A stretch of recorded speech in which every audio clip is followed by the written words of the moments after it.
Basha, how about at NRC? When you wake up in the morning, do you have like this AI tsunami kind of crashing into the building there? What's the focus number one priority for you this year?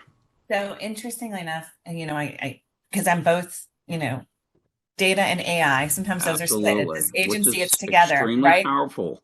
Yes. And so every time I go to talk about AI, I always start with data, right? Where none of this is going to work.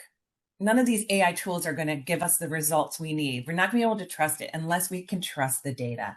And so for us, in order to trust the data, I need to have a workforce that understands, that is trained, that is focused on ensuring that we do have the best data sets, the cleanest data sets, that they're interoperable, that they can Mm, work across different systems. So when I look at it now, I take my step out. I need to make sure, one, that I have training. We've got the governance set up for that data. And then finally, we're going to be looking at all of our systems to figure out how to make the lowest common denominator. How do we have the most efficient way to move our data through the life cycle and unlock again that value? So the key things is training, making sure there's a workforce. Do we have the right people? Do we have the right skill sets? Are we upskilling?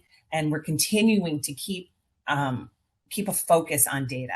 And I'm happy to say that at our agency, it is a high priority. It's one of our chairman's priorities. And so that is helpful for us to ensure that our workforce is moving forward. And then really that they're paying attention to the data that's coming and going throughout the life cycle. And then finally, we really, with AI, this we're in an era of change. And so even in the next couple of months, it's going to be looking different than where we are now. So trying to think about where we um, meet industry, meet progress, meet the needs of this agency and the needs of our stakeholders over the next 6 to 9 months is really a moving target. So keeping abreast of what's happening, keeping engaged and learning along with, again, everyone on this panel. It's been great to hear, but we all together have to continue to talk and look at what the next 6 to 9 months look like, let alone the next year. So, but without any of this, the data's got to be ready to go.